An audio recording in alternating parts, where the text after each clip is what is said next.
अत्यंत पवित्र असणाऱ्या श्रावण महिन्याची सुरुवात ही गुरुवारपासून झाली आणि आज श्रावणातील दुसरा श्रावणी गुरुवार. बघा, संपूर्ण श्रावण महिना हा पूजा पाठ करण्यासाठी, मंत्र स्तोत्र सिद्ध करण्यासाठी अत्यंत पवित्र मानला जातो. श्रावणातील प्रत्येक दिवस हा महादेवांची म्हणजे शिवशंकरांची सेवा करण्यासाठी, माता पार्वतीची सेवा करण्यासाठी जितका महत्त्वाचा असतो तितकाच श्रावणातील प्रत्येक गुरुवार हा आपल्या गुरूंची सेवा करण्यासाठी, आपलं गुरुबळ मजबूत करण्यासाठी महत्त्वाचा मानला जातो. बघा, आज या व्हिडिओमध्ये मी तुम्हाला याच श्रावणातील गुरुवारी करावायचे अत्यंत महत्त्वाचे असे काही विशेष उपाय सांगणार आहे. हे उपाय केल्याने तुमच्या घरात सकारात्मकता येईल, घरात असणारी अवलक्ष्मी घराच्या बाहेर जाईल, सतत येणारी पैशांची जी काही चणचण असेल ती कुठेतरी कमी होत जाईल, खूप कर्ज झालेलं असेल, कुणीतरी तुमचे पैसे घेतलेले आहेत किंवा आर्थिक परिस्थिती सध्या तुमची खूप कमजोर झालेली आहे, अशी कुठलीही समस्या या गुरुवारच्या उपायाने पूर्णतः नष्ट होईल. बऱ्याच वेळा आपल्या मनात एखादी इच्छा असते, मग काही इच्छा आपल्या मुलांसंदर्भात असतात, मुलांचं शिक्षण असेल, मुलांचं भविष्य असेल, मुलांचे विवाह असतील. बऱ्याच वेळा आपल्या पतीची प्रगती होत नाही, एखादा व्यवसाय असतो तो नीट चालत नाही, आपली स्वप्न असतात, आपल्या इच्छा असतात, पण सतत त्या इच्छा अपूर्ण राहतात. मग घर घ्यायचं असेल, गाडी घ्यायची असेल किंवा अगदी छोटी मोठी कुठलीही वस्तू तुम्हाला घ्यायची असेल, ती इच्छा तुमची सतत अपूर्ण राहत असेल, तुम्हाला हवं आहे ते तुम्हाला मिळत नसेल, तर आज या व्हिडिओमध्ये मी जे काही विशेष असे उपाय सांगणार आहे त्यातला एक तरी उपाय आवर्जून करा. श्री स्वामी समर्थ महाराजांच्या कृपेने तुमची सगळी कामं मार्गी लागतील आणि तुमच्या इच्छित ज्या काही मनोकामना आहेत तर त्यासुद्धा पूर्णत्वास जातील. सगळ्यात पहिला उपाय मी लक्ष्मी प्राप्तीसाठी सांगणार आहे. धनात वृद्धी होण्यासाठी, व्यवसाय वाढण्यासाठी किंवा घरात कुठून ना कुठून पण पैसा येण्यासाठी हा पहिला उपाय.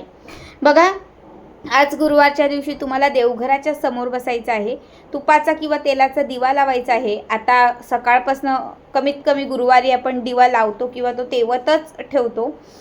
समजा एखाद्याचा दिवा विझलाच असेल तर त्यांनी हा उपाय करण्यासाठी तरी दिवा जो आहे तर तो प्रज्वलित करायचा आहे.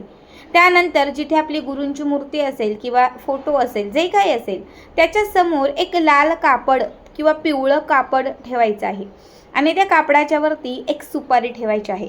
खूप मोठी खूप छोटी नको, मध्यम छान अशी एक सुपारी ठेवायची आहे. एक छोटी वाटी किंवा प्लेट घ्यायची आहे आणि त्याच्यामध्ये थोडीशी हळद घ्यायची आहे. बघा, पिवळा रंग हा गुरुचा कारक मानला जातो आणि जो गुरुवार आहे हा गुरुवार गुरुशी संबंधित आहे. म्हणून तुम्हाला पिवळ्या रंगाची हळद थोडीशी वाटीत घेऊन या 3 बोटांनी, उजव्या हाताची ही जी 3 बोटं आहेत आपली, अंगठा, करंगळीच्या शेजारचा आणि मधला बोट, या 3 बोटांनी तुम्हाला थोडीशी हळद घेऊन सुपारीवर आपल्या गुरूंचं नामस्मरण करत अर्पण करायचे आहे. 7 चिमूट हळद तुम्हाला गुरूंच्या नावाने अर्पण करायचे आहे आणि 7 चिमूट हळद तुम्हाला कमलात्मक मंत्र येत नसेल तर विष्णू गायत्री मंत्र, लक्ष्मी मंत्र, माता लक्ष्मीचा कुठलाही एक सिद्ध मंत्र म्हणून तुम्हाला 7 वेळा 7 चिमटी हळद त्या सुपारीवर अर्पण करायची आहे. आता त्या सुपारीला तुम्हाला उदबत्ती ओवाळायची आहे, दिवा ओवाळून घ्यायचा आहे आणि त्याच्यानंतर ती सुपारी त्याच कापडात, ज्या कापडामध्ये तुम्ही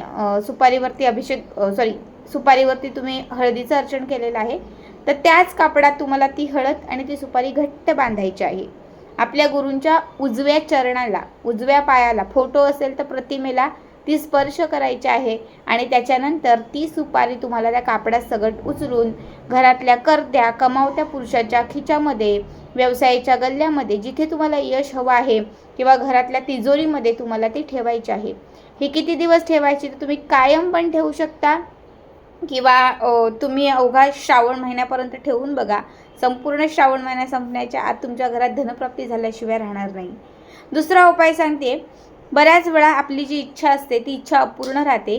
काही केल्याही अशी आपली एखादी इच्छा असेल जी पूर्ण होत नसेल तर तुम्हाला 21 अख्खे तांदळाचे दाणे घ्यायचे आहेत, अर्धवट तुटलेले नाही.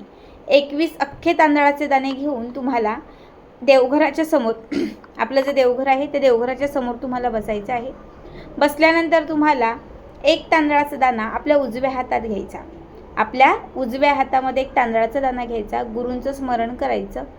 स्मरण करून आपली जी काही इच्छा आहे, मनोकामना आहे, ती आपल्या गुरूंना म्हणजे आपल्या स्वामींना सांगायची. जेव्हा तुम्ही हा उपाय करायला बसाल त्याच्या थोडा अगोदर एक कागद घ्या आणि त्या कागदावर आपली इच्छा लिहा.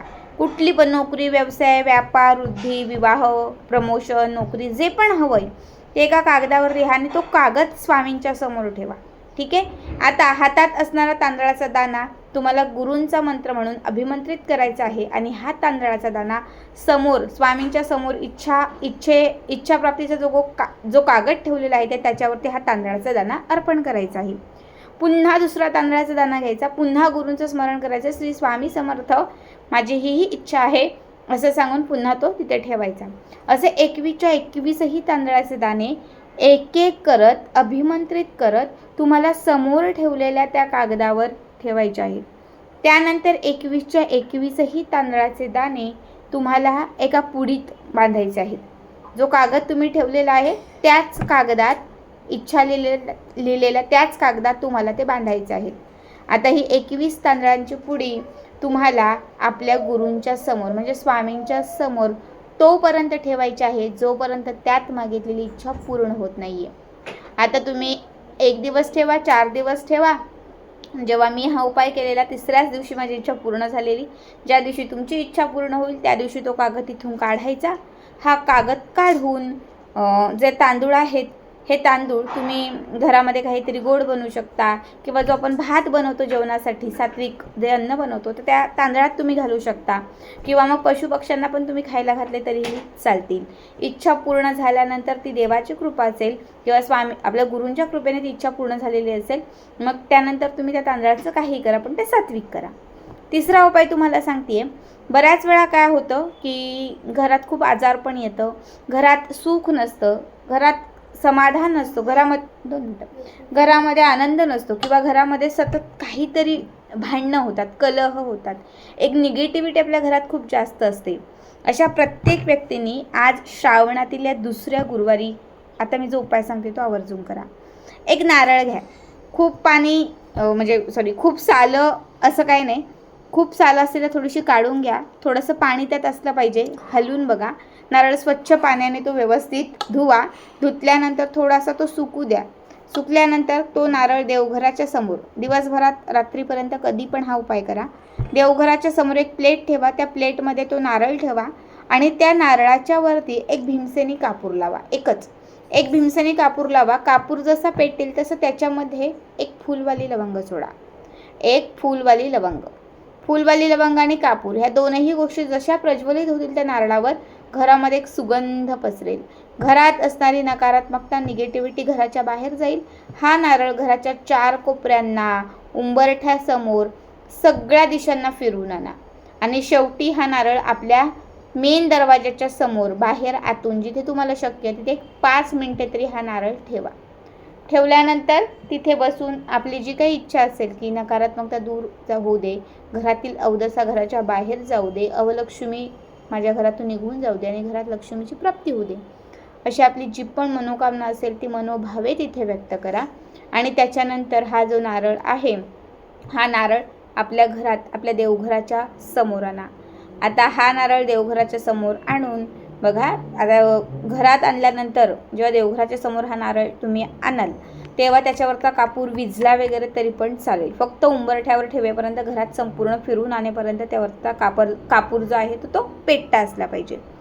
आता जेव्हा तुम्ही मंदिराच्या समोर हा नारळ ठेवाल तेव्हा तुम्हाला तो नारळ पूर्ण दिवसभर पूर्ण रात्रभर त्या दिवशी तिथेच ठेवायचा. म्हणजे आज हा उपाय केला तर आज रात्रभर आणि उद्या तुम्हाला हा नारळ देवघराच्या समोर ठेवायचा आहे 24 तास.